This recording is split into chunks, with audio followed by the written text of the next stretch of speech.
네, 오늘 말씀이 이제 국가에 대해서 우리 성도들이 어떤 자세, 어떤 마음을 가져야 되는가 하는 것을 가르쳐 주고 있습니다. 사도 바울이 로마서 12장부터 우리가 성도로서 이 땅에 살아갈 때 중요한 내용들을 하나씩 주제를 정해서 어떻게 해야 되는가를 쭉 설명하고 있는데, 오늘은 바로 이제 우리가 이 땅에 살면서 우리에게 있는 국가라고 하는 것을 어떻게 생각하고 또 그 국가에 대해서 우리가 어떤 마음을 가지고 살아야 되는가 하는 것을 가르쳐 주고 있어요. 여러분, 저와 여러분은 이중국적자입니다. 하나는 하나님 나라의 시민권을 가진 사람들이고, 또 하나는 우리가 이 대한민국의 국적을 가진 사람입니다. 그러면 하나님 나라 국적이 더 중요합니까? 대한민국의 국적이 더 중요합니까? 여러분, 그것이 정확해야 돼요. 하나님 나라 국적이 더욱 중요합니다. 왜냐하면 이 세상의 대한민국의 국적도 오래오래 지금까지 이어온 것처럼 앞으로도 주님이 오시는 날까지 계속 이어졌으면 우리가 좋겠습니다. 그러나 우리 대한민국이라는 나라가 주님이 오시는 날까지 있지 않을 수도 있고요. 주님이 오시면 이 대한민국이라는 나라는 없어질 겁니다. 그리고 이 세상 모든 나라가 다시 하나님의 나라가 되어집니다. 거기에 하나님 나라에 합당하지 못한, 그 하나님 나라에 들어가지 못할 사람들은 하나님의 심판을 받고 지옥에 영원히 멸망을 받게 될 것이지만, 이 땅에 지금 어느 나라에 소속되어 있든지 간에 하나님을 잘 믿는 사람이라면 주님이 오시는 날 이 땅의 나라들은 다 없어지지만 하나님 나라가 세워지고 그 하나님 나라에 모두가 들어가서 함께 이 하나님 나라의 백성으로서 하나님을 섬기며 하나님의 통치를 받으며 살게 될 것입니다. 그 하나님의 나라는 영원해요. 세상 나라는 결코 영원하지 않습니다. 그러니까 우리가 두 가지 국적을 다 가졌지만 하나님 나라가 더 중요하다는 걸 생각해야 되고요. 그렇다고 해서 대한민국이라는 이 나라의 국적을 가진 저와 여러분이 이 대한민국 소홀히 여기면 안 됩니다. 이 대한민국 국민으로서 이 나라를 정말 사랑하고 이 나라를 더 좋은 나라로 만들기 위해서 우리 각자가 해야 할 일들을 또 열심히 해야 하는 것이죠. 자, 그럴 때요, 오늘 첫 번째 말씀은 우리 각 사람 우리를 말해요. 우리는 위에 있는 권세들에게 복종하라 그랬습니다. 왜냐하면 이 권세는 하나님으로부터 나지 않음이 없다.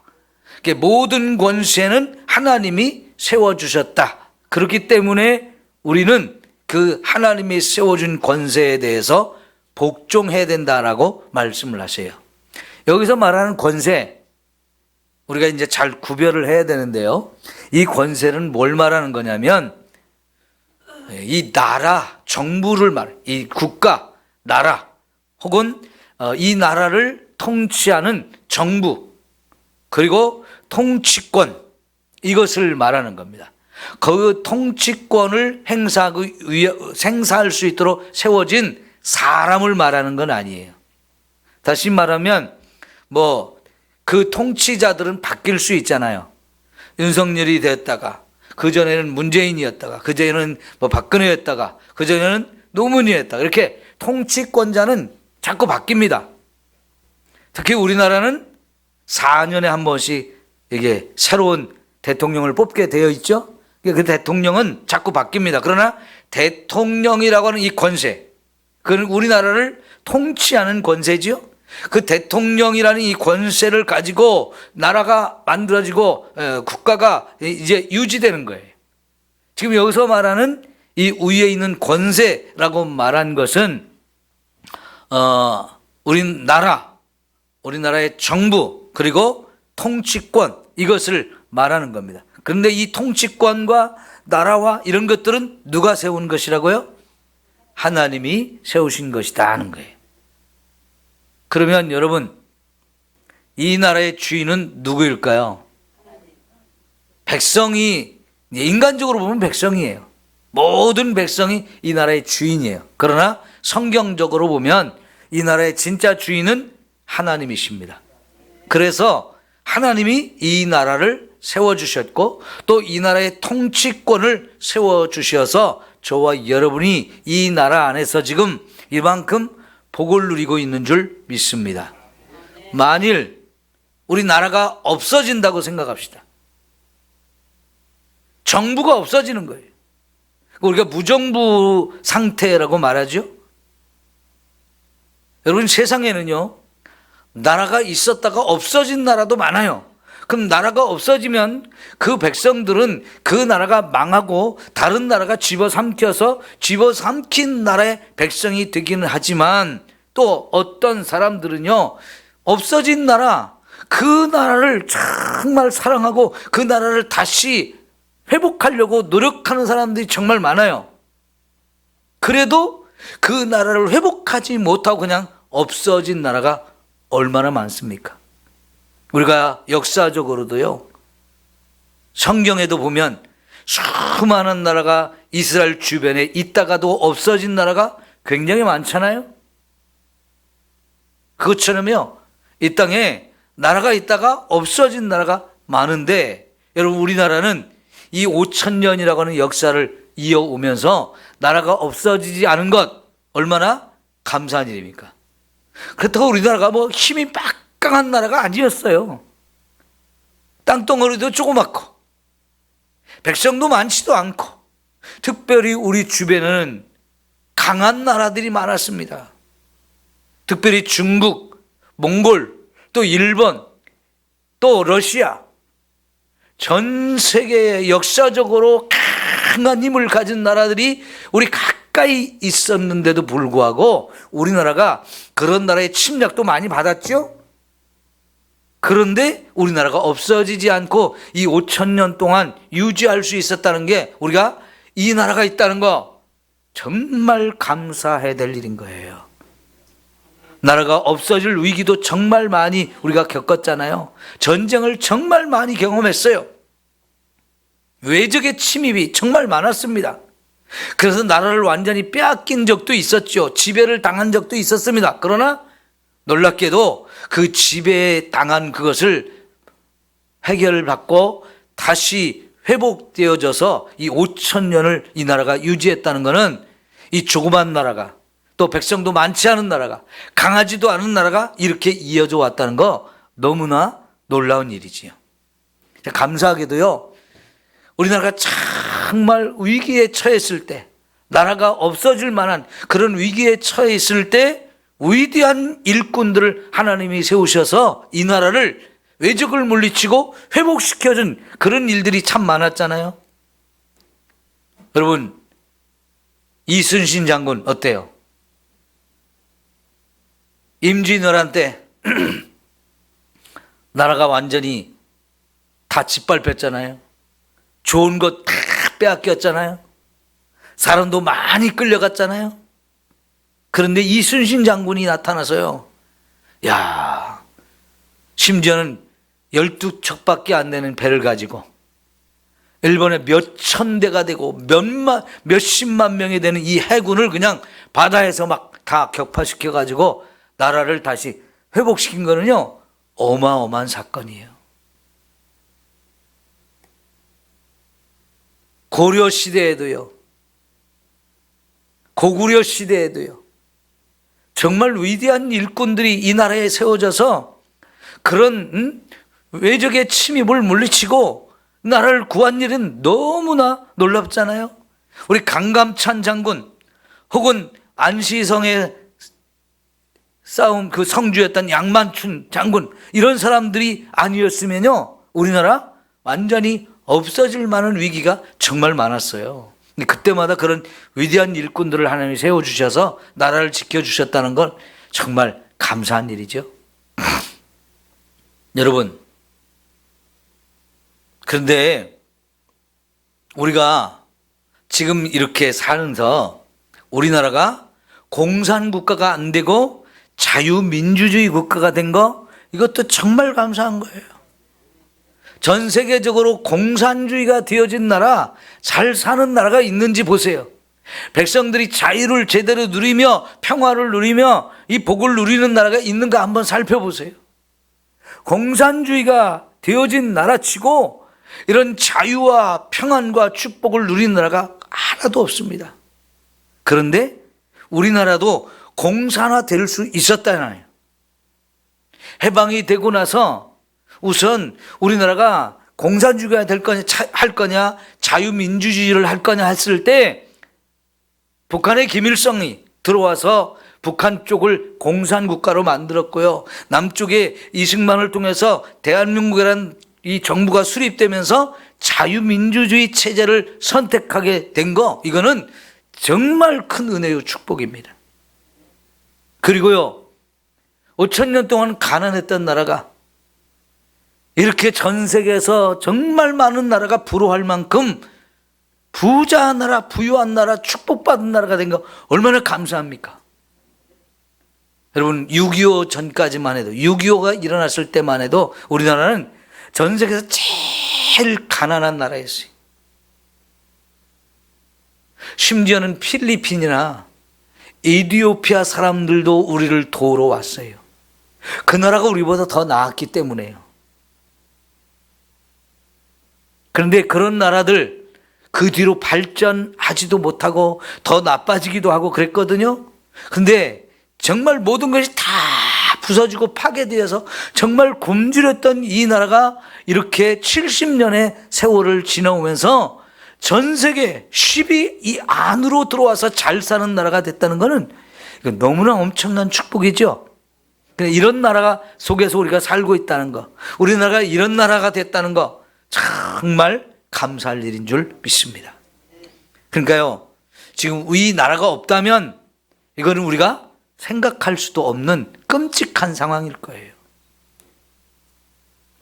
우리가 일본이 되어 있을지, 아니면 중국이 되어 있을지, 아니면 북한하고 통일이 돼서 공산국가가 되어 있을지, 아니면 몽골 제국으로 소속이 되어 있을지 정말 알 수 없는 상황이거든요. 여러분, 특별히 중국이라는 이 거대한 나라, 주변에 있는 나라들 중에 중국에 다 먹혔거든요. 그 나라가 다 없어졌어요. 근데 그 중에서도 제일 작은 나라 중에 하나가 바로 우리나라거든요. 그 중국이 우리나라 먹으려고 얼마나 많이 어마어마한 대군들을 이끌고 와서 우리나라를 전쟁을 해버렸습니까? 그런데도 놀랍게 이 조그만 나라가 중국에 망하지 않고 중국하고 그냥 대등한 관계로 지금까지 있다는 거 참 놀랍지 않아요? 우리가 이렇게 나라가 있다는 거, 그리고 자유민주주의 체제 속에서 이렇게 복을 누리고 살 수 있다는 건 정말 감사한 일입니다. 근데 처음에 말씀드린 것처럼 나라를 주시고 그 나라를 다스리는 통치권을 주시고 정부가 있게 하시는 것 누가 하셨다고요? 하나님이 하신 것. 그러니까 이 모든 지금 우리가 누리는 모든 건 누가 주신 거예요? 하나님이 주신 거예요. 그러니까 우리는 하나님이 세워주신 이 나라 사랑해야죠. 소중하게 여겨야죠. 이 나라를 잘 지켜야죠. 앞으로 더 좋은 나라가 되게 만들어야죠.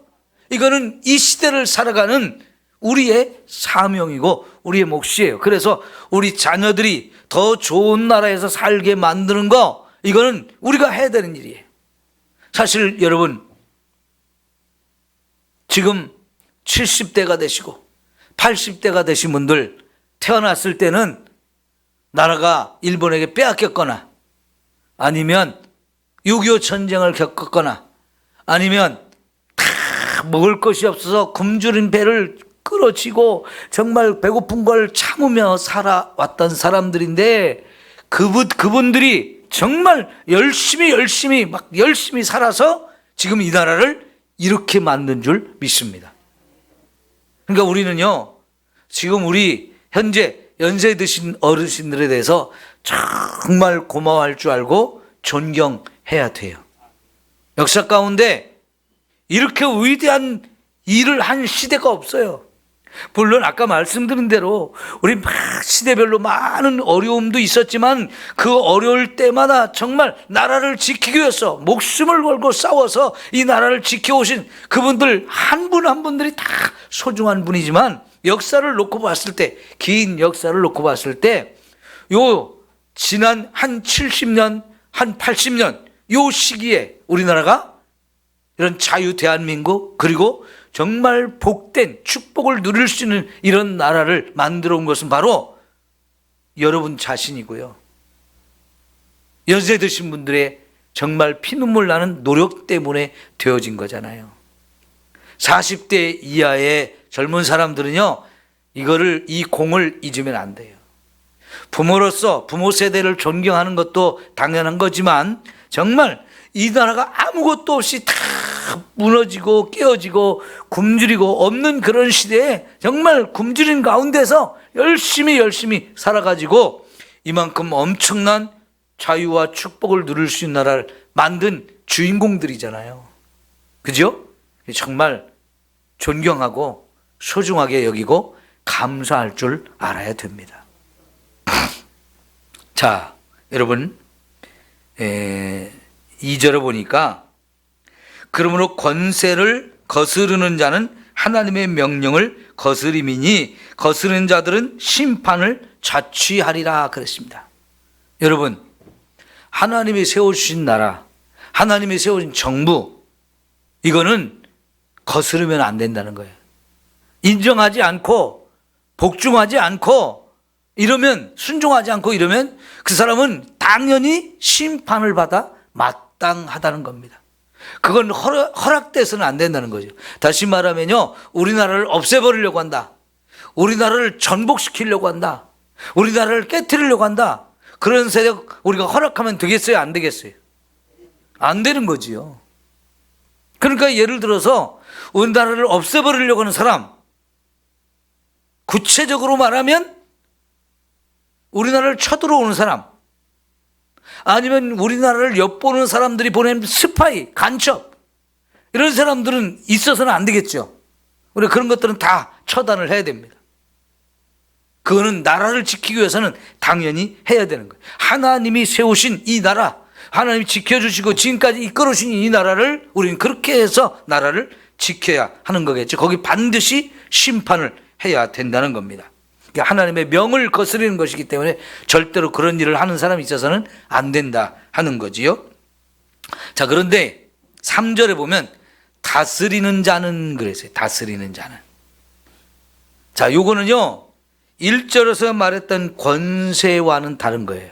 1절에서 말하는 권세는 국가, 정부, 통치권 이런 거라고 그랬죠.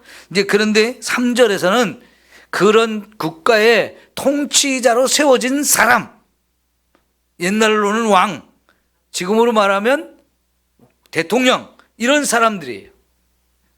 그리고 또 그 대통령이나 왕 밑에서 함께 나라를 다스리기 위해서 일하는 고위 공직자나 이런 사람들을 말할 수 있어요. 자, 그런 사람들은 하나님이 왜 세웠다고 했을까요? 여기 3절, 선한 일에 대하여 두려움이 되지 않고 악한 일에 대하여 되나니 내가 권세를 두려워하지 아니하려느냐, 선을 행하라, 그리하면 그에게 칭찬을 받으리라. 여러분, 다스리라고 세워준 사람들, 그죠? 대통령이 됐든 왕이 됐든 국무총리가 됐든 장관이 됐든 이런 정부의 고위 공직자들로 세워진 사람들, 이제 그 사람들에 관한 이야기예요. 그런 사람들은 하나님이 왜 세웠다고 했느냐? 선한 일을 하도록 세웠다는 겁니다. 이 사회, 우리가 사는 나라, 우리가 사는 세상을 선한 일을 하는 사람들을 위해서 다스리도록, 안전하게 사회 질서를 유지하고 이 나라를 평안하게 만드는 그 역할을 하라고 그런 사람들, 통치자들을 세워줬다는 거예요. 다른 말로 하면요, 악한 일을 하는 사람들은 그런 일을 못하도록 막아야 되고 벌을 줘야 되고 그런 사람은 없애버려야 된다는 거죠. 이게 다스리는 사람들이 해야 된다는 얘기죠. 그러니까 여러분, 다스리는 자가 필요해요? 필요하지 않아요? 당연히 필요하죠. 그런 사람들이 권세를 가지고 경찰이나 군인이나 이런 사람들을 세워서 도둑질을 하고 이런저런 다양한 죄를 짓는 사람들 잡아가고 옥에 가두고 벌을 주는 이런 일을 해서 그냥 범죄를 저지른 사람들이 그냥 활개를 치고 막 마음껏 하게 그렇게 내버려둬서는 안 된다는 거지요. 그런 권세를 가지고 이 나라를 모든 사람들이 안심하고 평안하고 이렇게 질서를 유지하며 살아갈 수 있도록 그렇게 나라를 다스리는 거 정말 중요하겠죠. 정말 중요한 겁니다. 그런데요, 우리가요, 다른 외국에 가보면 우리나라하고 외국하고 비교되는 게 많은데요. 예를 들면 요즘에는 핸드폰을 다 가지고 다니잖아요. 손이든지 주머니든지 가방이든지 핸드폰을 다 가지고 다닙니다.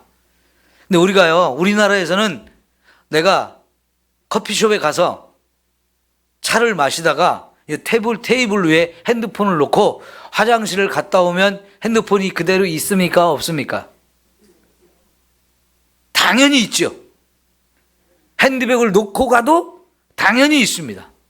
아무도 거기 주인이 없다고, 잠시 주인이 자리를 비웠다고 핸드폰을 훔쳐가거나 직업을 훔쳐가거나 절대로 그런 일이 거의 없죠.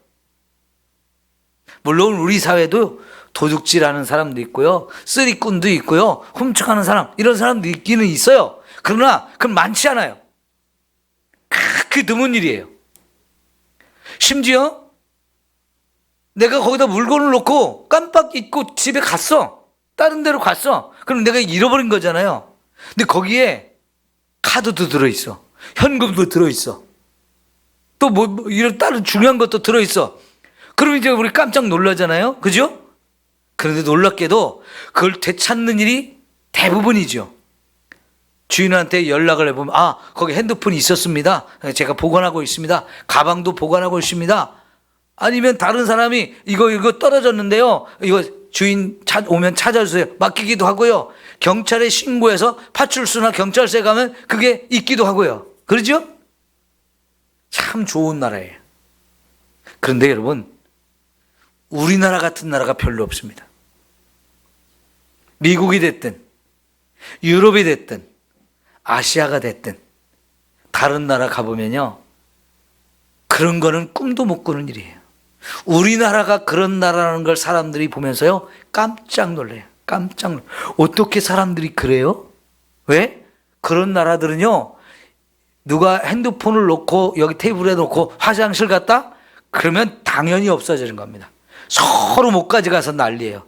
주변에 사람이 있든 없든 상관없이요, 먼저 가져가는 놈이 임자예요. 무서워요. 그러니까 해외여행을 다닐 때 가장 조심하라고 하는 게 뭐냐면 여권 잃어버리지 않도록 조심하라고 그러는데, 왜냐면요, 우리나라 여권은 정말 힘이 있어요. 여권 자체에 힘이 있어요. 이 우리나라의 여권을 가지면 전 세계에 못 가는 나라가 거의 없습니다. 다른 나라의 여권을 가지면 그 나라에서 당신 나라 사람은 들어오지 마시오, 당신 나라 사람은 들어오려면 내가 조사를 많이 해야 되니까 시간을 주고 기다리시오, 허락을 안 해주는 나라가 굉장히 많거든요. 근데 우리나라의 여권은요, 어느 나라를 가도 그냥 자연스럽게 패스 잘 해줘요. 그래서 우리나라 여권을 훔쳐가려고 노리는 나라 사람들이 정말 많아요. 그래서 여권은 항상 가장 깊은 곳에, 안전한 곳에 잘 보관하라고 그러는데요, 우리나라 여권을 노리는 사람들이 정말 많아요. 요거 훔쳐가가지고 사진만 싹 바꿔가지고 자기 사진 묻혀가지고 그게 자기 여권인 것처럼 사용하려고 하는 사람들이 정말 많거든요. 그만큼 다른 나라는요, 도둑놈도 많고 치안이 불안한 나라가 정말 많아요. 다른 나라에 여행하면서 밤에 내가 좀 숙소에서 좀 나와가지고 밤 구경 좀, 거리 구경 좀 해야 되겠다 하고 이렇게 자유롭게 돌아다닐 수 있는 나라가 별로 없어요. 요 아시아만 해도요, 대만, 필리핀은 아니, 베트남, 태국, 말레이시아, 싱가폴, 인도네시아, 요 정도만 그렇고요. 나머지 나라는 치안이 좋지 않아서 밤에 절대로 돌아다니면 안 됩니다.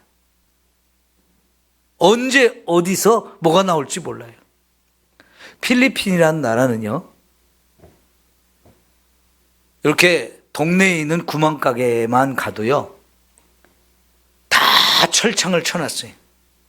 그래가지고 구멍 요만하게 뚫어놓고 저 유리창으로 이제 안에 있는 물건을 골라가지고 저거 하나 주세요 하고 말하면 주인이 요만한 구멍으로 물건 주는데 돈 주기 전에는 절대로 안 줘요.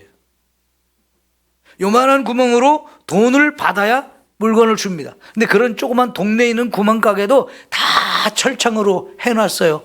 왜냐하면 언제 어떤 놈이 이 가게에 들어와서 털어갈지 아무도 몰라요. 동네 사람도 믿지를 못해요. 그리고 필리핀에 이렇게 거리에 있는 모든 가게에는 누가 있느냐? 총을 가진 경비원이 있어요. 그래서 모든 가게에는 총을 가지고 그 가게를 지키는 경비원을 반드시 둬야 돼요. 왜? 그런 게 없으면 언제 어떤 놈이 와서 총 들고 오고 칼 들고 와가지고 사람 죽이거나 물건 빼앗거나 이런 일이 얼마든지 벌어질 수 있기 때문에 음식점에 가도 뭐 커피숍에 가도 무슨 뭐 어디를 가도요, 다 경비원이 있어요. 총을 가지고요. 왜 그럴까요? 치안이 그만큼 안 좋기 때문에 그래요. 그러니까 여러분, 필리핀은 여행 가기가 조금 조심스러운 나라예요. 우리나라는 그래요, 안 그래요? 외국 사람들이요, 어디를 가도 자유롭게, 아주 자유롭게 마음을 편안하게 놓고 다닐 수 있는 나라가 우리나라인데 전 세계에 이런 나라가 없어요. 그럼 이게 얼마나 좋은 나라인지 우리가 알아야 됩니다. 우리나라가 정말 좋은 나라인데 그거는 우리들 자신이 남의 거 훔치는 거 잘 안 하고요, 남에게 해치는 일 잘 안 하는 그런 나라이기 때문에, 그런 심성을 가지고 그렇게 질서를 지키며 자유롭게 이렇게 살아가는 나라이기 때문에 정말 우리가 언제나 누구나 와서 마음껏 그렇게 자유롭게 살 수 있는 나라, 정말 좋은 나라거든요. 여러분, 세상에 이런 나라가 거의 없어요.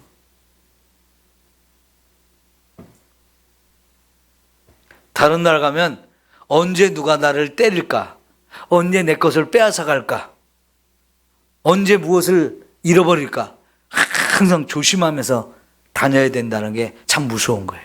여러분, 미국에서 차를 타보면 교통법규를 정말 잘 지킵니다, 사람들이. 근데 교통법규를 왜 잘 지키는 줄 아세요? 무서워서 그래요. 무서워서. 내가 교통법규를 좀 잘못 난폭 운전을 했다, 좀 남한테 좀 힘들게 했다, 그러면요, 내가 난폭 운전한 것 때문에 피해를 입은 어떤 사람이 총 들고 쫓아와서 나에게 쏠지 모르기 때문에 항상 조심조심하고 법규를 잘 지켜야 되는 거예요. 거기서 그냥 우리나라처럼 운전하면 안 돼요. 아마 우리나라처럼 미국에서 운전하면 총 맞아 죽을 사람 많습니다. 왜? 미국은 총을 가지는 게 자유롭잖아요. 진짜. 그래서 언제 어떤 놈이 나한테 총을 들여가지고 쏠지를 모르기 때문에 정말 법규 잘 지켜야 되고요, 조심스럽게 아주 신사답게 운전을 해야 돼요. 우리나라에서 운전하던 습관으로 가서 미국 가서 운전하면요, 이제 총 맞을 사람 많아요. 그렇게 불안하고 두려운 나라예요. 자, 그러니까 우리가요, 우리나라를 더 좋은 나라로 만들기 위해서 지금 우리가 살아가고 있는 것이 정말 잘하고 있다는 거 여러분 기억하시고, 법 잘 지켜야 되고요, 양심을 잘 지켜야 되고요, 선한 마음을 가지고 살아가는 거 중요한 거예요. 남을 소중하게 여기고 남의 물건 함부로 손대지 않고 이렇게 존중해주고 대접해주고 베풀어주고 이런 것들 사랑하는 거 정말 나라를 좋게 하는 너무나 중요한 일인 거예요. 우리가 그것이 지금 일상생활 속에 되어지고 있기 때문에 이게 얼마나 귀한 일인지를 모를 수도 있는데요. 다시 한번 여러분 이게 정말 귀한 일이라는 걸 제가 이렇게 예를 들어서 설명을 했어요. 그러니까 지금 우리가 살아가고 있는 이 일상적인 생활도 사실은 나라를 좋은 나라로 계속 유지해가는 정말 우리 모두가 열심히 잘하고 있는 일이라는 거 여러분 꼭 기억하셨으면 좋겠어요. 자, 여러분 문제는요.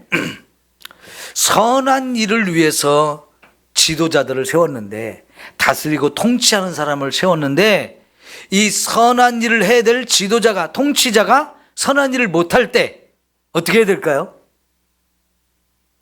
오늘 말씀에는 그 부분은 나오지는 않아요. 다만 이 지도자들은 선한 일을 위해서 세워졌다.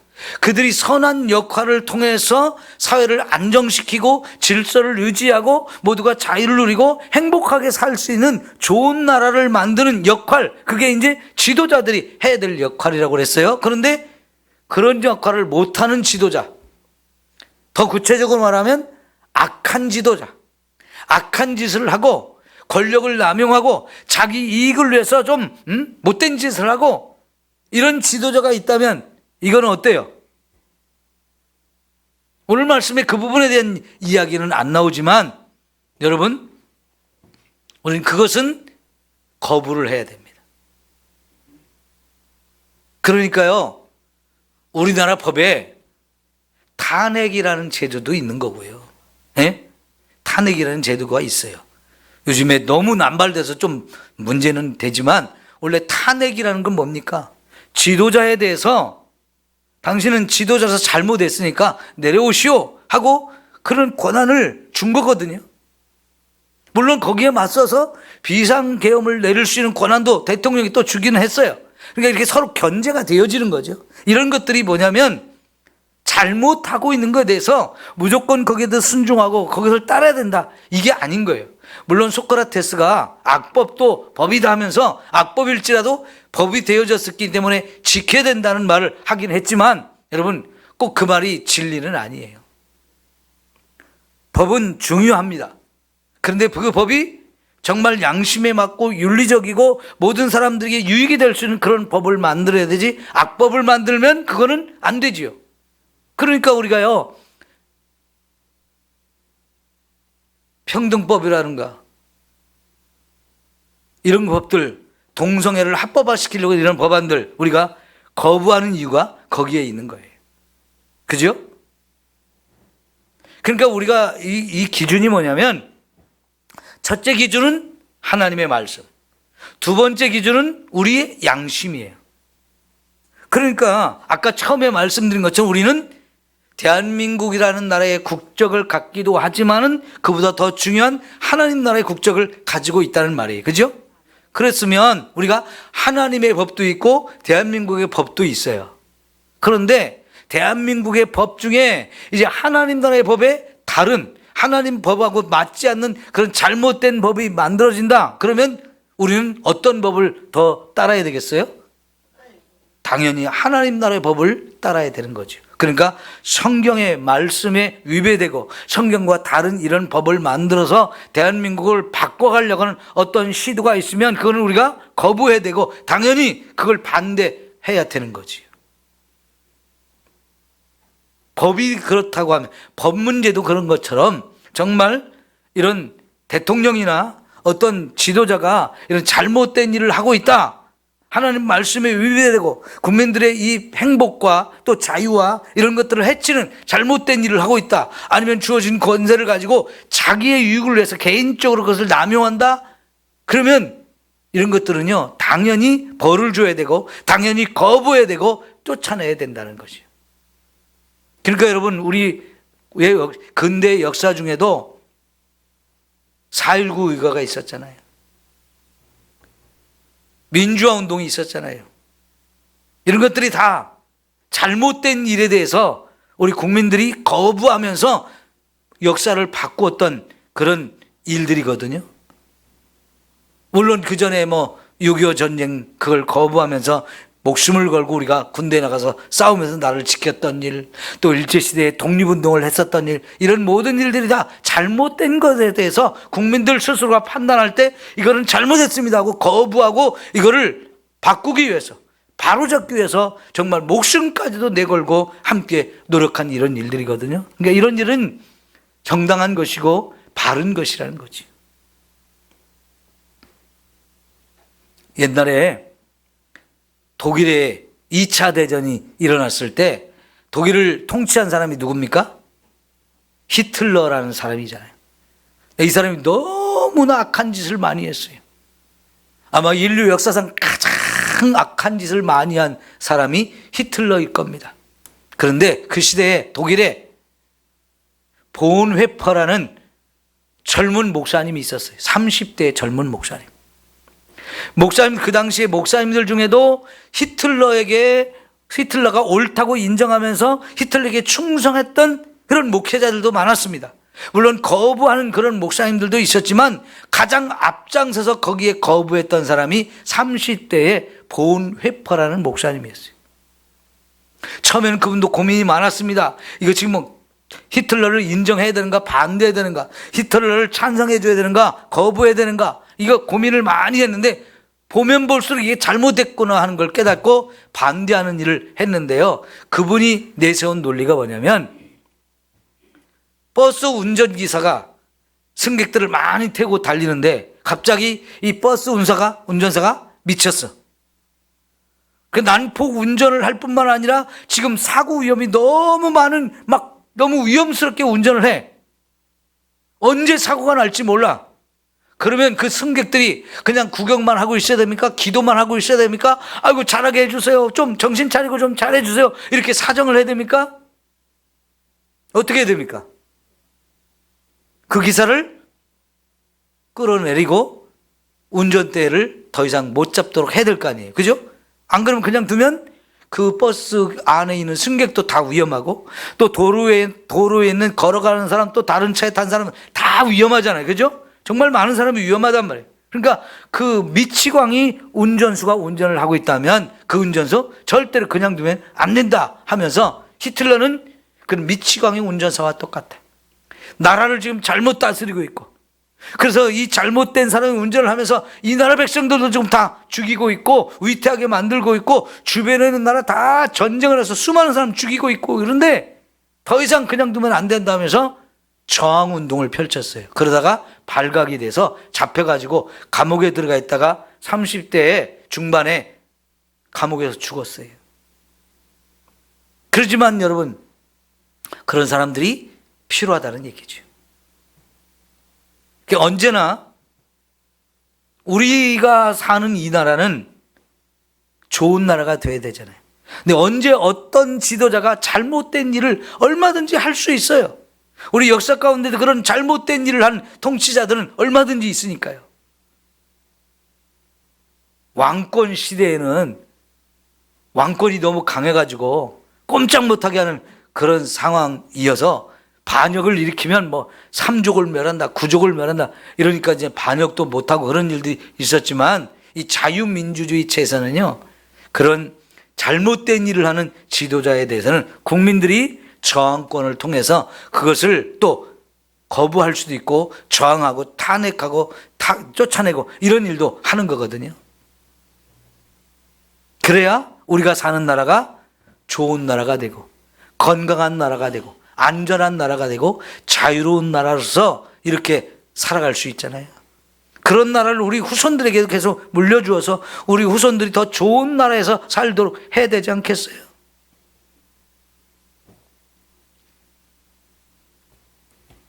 자, 여러분, 그래서 우리가요, 좋은 지도자가 세워지면 어떠라는 거예요? 우리도 같이 함께 노력해서 그 좋은 지도자가 나라를 더 잘 다스릴 수 있도록 우리도 좋은 일을 하면, 좋은 역할을 하면서 함께 노력해야 우리나라가 더 좋은 나라가 되어질 줄 믿습니다. 마지막으로요, 6절과 7절을 보면, 그러므로 우리가 조세를 바치는 것도 이로 말미암음이라 그랬어요. 그러니까 세금을 바치는 것, 그죠? 세금을 바치는 것은 한 나라의 국민으로 산다면 당연히 해야 되는 일인 거죠. 다 의무사항이라는 거예요. 그러니까 예를 들어서 지금 여기 세금을 바치는 걸 하나 말씀했지만은 우리는 대부분 나라들은 국민의 4대 의무가 있다 이렇게 얘기하잖아요. 4대 의무가 뭐죠? 납세 의무, 교육의 의무, 근로의 의무, 국방의 의무. 그죠? 이것은 대한민국 국민이라면 반드시 4가지 중요한 의무를 가지고 사는 거예요. 그죠? 공부도 열심히 해야 되는 거예요. 이걸 온 국민의 의무라고 우리나라를 만들었어요. 물론 다른 나라 가면요, 교육받는 게, 공부를 하는 게 국민의 의무가 아닌 나라도 있어요. 근데 우리나라는 교육받는 게, 공부하는 게 의무 중에 하나예요. 그러니까 열심히 공부해야 되는 거죠. 군대 가서 나라를 지키는 것도 의무예요. 열심히 일해서 돈을 버는 것도 우리 국민의 의무. 그래서 노동의 의무도 국민의 의무예요. 그리고 납세 의무, 세금을 내는 건 너무 중요하다는 거죠. 예수님한테도 질문이 왔죠. 세를 바치는 것이 옳습니까? 옳지 않습니까? 라고 이렇게 물어봤잖아요. 그때 예수님이 뭐라고 그랬어요? 그렇죠. 가이사의 것은 가이사에게, 하나님의 것은 하나님에게 드려라 이렇게 했는데, 가이사에게 드려야 되는, 가이사가 누구예요? 로마 황제를 말해요. 사실 그 당시 유대인들은 로마의 나라를 빼앗기고 로마의 식민 통치를 받았어요. 우리가 일제 식민 통치를 받는 거고 똑같은 거예요. 근데 우리가 일제 식민 통치를 받으면서 막 세금을 막 걷어갔잖아요. 그냥 필요할 때는, 자기들이 원할 때는 그냥 막 숟가락 몽둥이까지 다 끌어갔잖아요. 그 나라에서 세금을 자꾸 끌고 가는 거예요. 전쟁에 쇳덩어리가 필요하니까 총을 만들고, 대포를 만들고, 총알 만들기 위해서 쇳덩어리 필요하니까 숟가락까지 다 뺏어갔잖아요. 근데 사실은요, 이스라엘 백성들도 로마의 식민 통치를 받으니까 민족주의자들은요, 로마의 세금 바치는 거 우리가 하고 싶지 않다, 해서는 안 된다 이러고 있었지만, 로마가 강압적으로 뺏어가는데 어떻게 해요? 그래서 세리들을 그렇게 미워했던 거예요.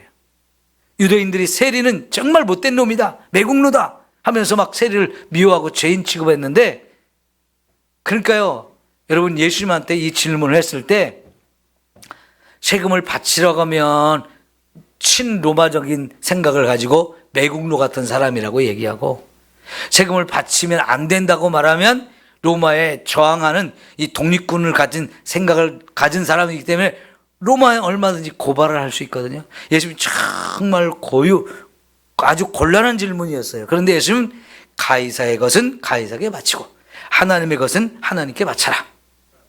여러분, 우리는요, 예수님 믿는 사람으로서 하나님께 바치는 헌금도 드려야 되는 것이고, 국가의 세금도 내야 돼요. 그러니까 예수 안 믿는 사람들은 헌금 안 드려도 되지만, 예수 믿는 우리는 어떻게 해요? 헌금을 또 내야 되는 거예요. 교회 다니면서 아까워가지고 헌금 안 내려고 하는 거면, 이거는 정말 신앙생활을 안 하려고 작정한 사람과 똑같아요. 그러니까 여러분, 헌금하는 거 당연하죠? 당연해요? 아니에요? 그런데 하나님께서는 즐겨내는 자를 기뻐하시느니라 그랬어요. 하나님 우리가 많이 내면 좋아한다는 거예요? 나빠한다는 거예요? 예? 많이 하는 걸 좋아하신다 그랬어요. 그러니까 여러분, 헌금을 너무 인색하게 하지 마시고, 아까워하지 마시고, 드릴 때 기쁨으로, 감사함으로 더 많이 드리려고 하셔야 돼요. 저는 늘 그런 마음으로 헌금을 드려요.